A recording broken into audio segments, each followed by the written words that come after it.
The 2018 NHL draft was very eventful, with some huge jumps within the rankings and some very questionable pickups. Heading into the 2018 NHL draft, there was a 100% consensus that Rasmus Dahlin was the true #1 pick. In fact, there was a large gap between the #1 pick and the #2 pick, which is definitely becoming a lot more rare in today's game. Mostly all scouts had Andrei Svechnikov at #2, and after that we had a lot of mixed opinions on who would follow. Now, of course, this controversy was mostly stemmed from Marc Bergevin and the Montreal Canadiens, who had a large love for Jesperi Kotkaniemi. And Bergevin, of course, had an excellent poker face as he basically repeatedly expressed his interest for Kotkaniemi at #3.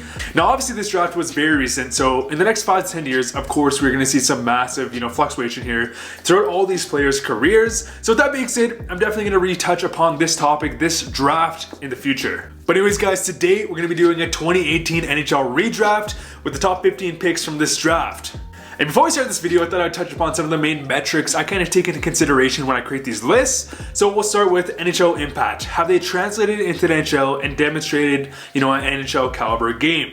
And on another note, just because a player hasn't made his full transition into the NHL doesn't mean that he shouldn't be ranked. Development progression. Have those prospects, demonstrated some good progression?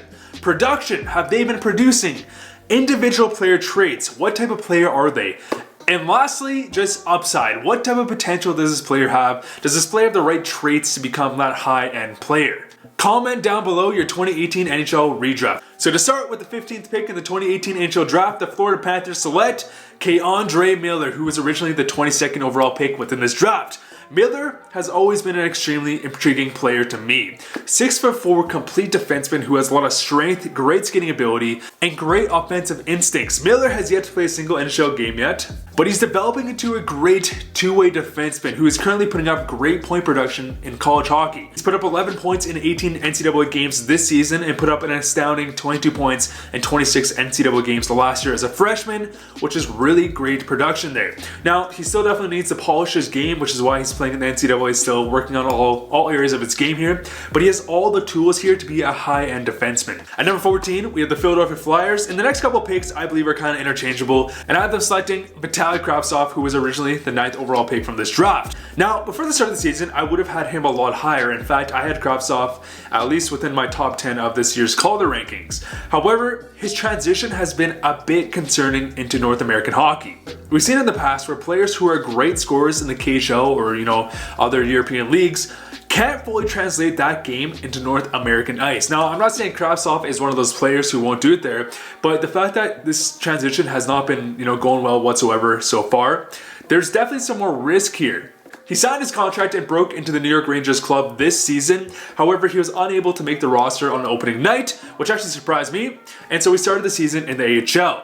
Kravtsov wasn't able to fully translate his offense, only putting up 1 assist in his 5 games in the AHL this season, which led to Kravtsov feeling like he should return to Russia once again and work on his game there, because obviously he was producing really well in the KHL.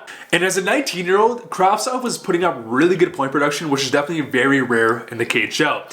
However, his return to the KHL was not prolific whatsoever, as he put up 3 points in 11 games, and then he actually got demoted from the KHL to the VHL, which is a minor league system. And so we're seeing some regression here, and now he's considering coming back to North America once again. Now, I'm not sure what that's going to look like. So, I still like Kravtsov was a great player in Russia, and from a young age, he has so much size and, dynamic offensive upside, but he definitely still has the ability to turn his game around here. But I have the feeling there's more risk here, so that's why he's sitting at 14. At number 13, we have the Dallas Stars, and I have them selecting Noah Dobson. Now, Dobson was originally the 12th overall pick. He's a large, smooth skating two-way defenseman. So far this season, he has 2 points in 8 games in a very limited role, playing in a bottom pairing position for the New York Islanders. Now, at the moment, the Islanders aren't necessarily handling his development correctly. Now, he's only played 8 games this season, and the Islanders are kind of in this awkward position, or do we send him down to the queue? Do we keep him on the team? We don't want to burn his first year, so we're kind of just letting him sit at 8 games and continue to practice with the team. Now, in the past, this has never been a good tactic to developing, a top prospect. I don't get it, and I hope they decide to either play him here soon or, send him down. Now, Dobson does have, that good tool set. It can definitely develop into a well-rounded top 4 defenseman with some good offensive upside. So let's hope that Dobson gets to play in a position where he can actually play some games this season. 8 games, we're over like 30 games into this season. A bit ridiculous. At number 12, again, we have the New York Islanders, and I have them selecting Evan Bouchard. Bouchard, unlike Dobson, got a short stint in the NHL this season and is now playing some big time minutes in the AHL. Bouchard is a smart two-way defenseman with some tremendous vision. He's a great outlet passer and has a great transition game. This season, Bouchard has 14 points and 22 games playing for the Bakersfield Condors, and Bouchard has displayed, more consistent development than Dobson. However, this may have to do with the fact that Bouchard is not being as rushed, I guess, as a guy like Dobson, who is kind of sitting on the line right now, which is definitely very exciting to see if you're an Edmonton Oilers fan, that one of your prospects is not being rushed. At number 11, again, we have the New York Islanders, and I have them selecting Ty Smith. Ty Smith has been displaying some really great progression, and winning CHL Defenseman of the Year was definitely just the cherry on top. Now, personally, I do believe that Smith has a higher upside than guys like Dobson and Bouchard due to his more dynamic play. A playing style that is really becoming more the future of the NHL. A lead skating, offensive-minded defenseman who is responsible in his own end, and Smith is exactly that player. Kind of a player reminiscent to like a Quinn Hughes. Playing for the Spokane Chiefs, Smith this season has 17 points in 21 games, and last year he had an extremely impressive 69 points in 57 games. At number 10, we have the Edmonton Oilers, and I have them selecting Phillip Sadena. Now, Phillip Sadena was originally part of that huge draft day surprise. He dropped from a potential top 3 selection to the 6th overall pick to the Detroit Red Wings. And the Red Wings, who had basically told Quinn Hughes that they're going to draft him, he kind of shocked everyone when they chose Zadina. And this is something that they're going to be regretting until this day. Steve Yzerman, I really doubt, would have done that. It really just made no sense because Quinn Hughes was a Michigan boy. He fit the mold of the future of the Red Wings just perfectly. And obviously he's playing at the University of Michigan, and he was like the most ideal pick the Red Wings could have made. Now, Zadina definitely isn't a bust whatsoever. He still has the potential to be a very good top 6 forward, but his transition into the NHL has definitely been very just underwhelming. 6 points in 16 games, a questionable work ethic, and some pretty decent production in the AHL. At number 9, we have the New York Rangers, and I have them selecting Hayton, who's originally the 5th overall pick from this draft, who's definitely more that controversial pick, as Hayton was predicted to be outside of the top 10, and then the Arizona Coyotes scooped him up at number 5. Hayton is definitely a very just complete centerman who has some good dynamic upside. Once again, I've said this many times, he's a player that's very reminiscent to a guy like Bo Horvat on the Vancouver Canucks. Now, Hayton definitely hasn't had the best transitions over the season, being healthy scratched multiple times, but he has had a very limited role.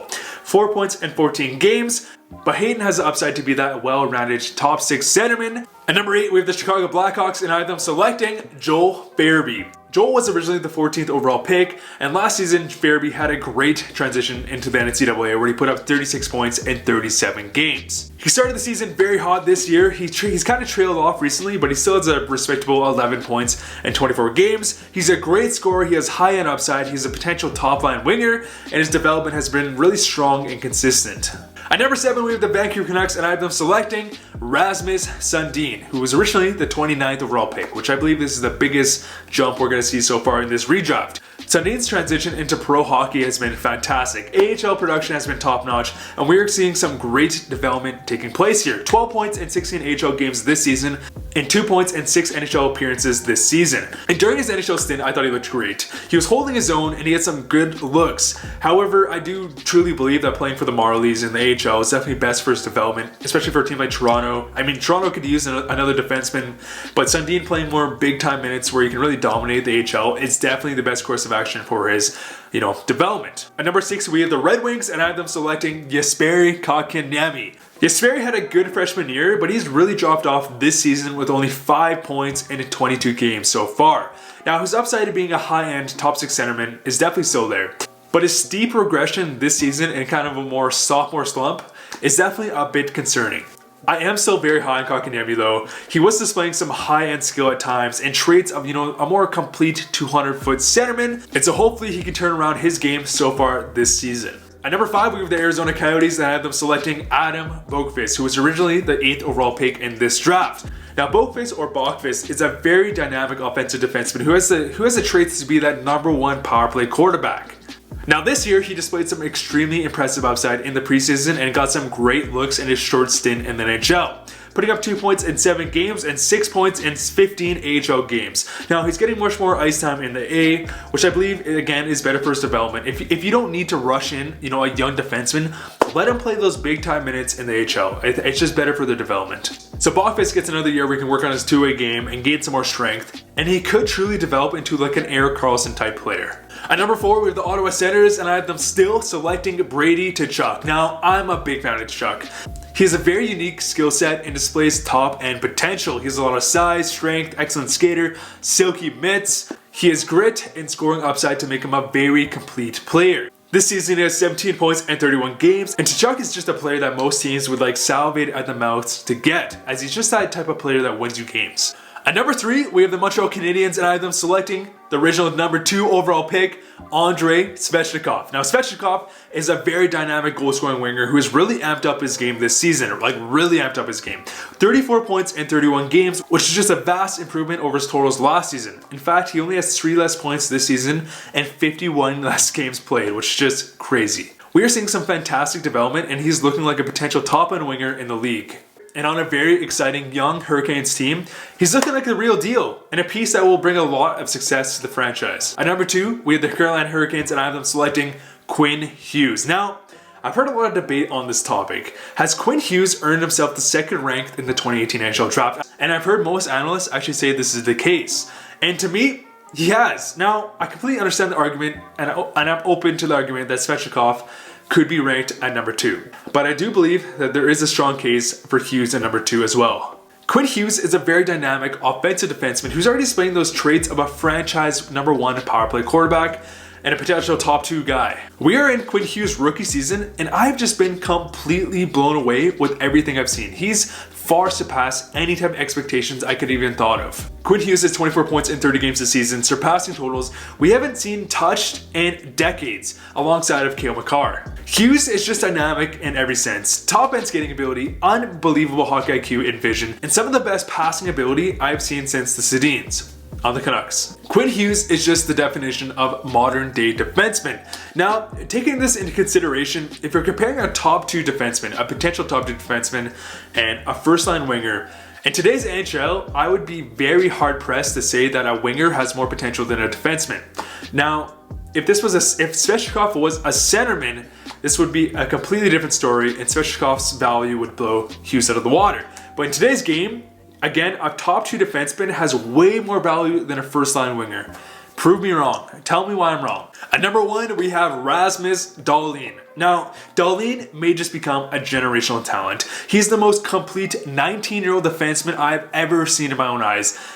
Again, he is yet to even turn 20. He has the size, strength, can play that physical game, and yet he's an elite skater, elite hands, and just incredible vision. And I guess just the best way I could put Dahlin is just every single trait you'd want in a defenseman, Dahlin has. He's just a complete generational-like talent defenseman. Now, unfortunately, Dahlin did sustain a concussion a few weeks ago. He's on my fantasy team, and I'm very sad. He has 16 points in 24 games this season, and there's a very good reason why Dahlin is compared to a guy like Nicklas Lidstrom. But anyways, guys, there was my 2018 NHL redraft. Definitely comment down below what your redraft would look like. And by the way, guys, thank you guys so much for all the support on the 2017 NHL redraft. I plan on doing many more of these types of videos. I really enjoy making these videos, so I hope to kind of follow this trend more in the future, or kind of expand and kind of touch upon topics like this. But anyways, guys, thank you guys so much for watching. See you guys later.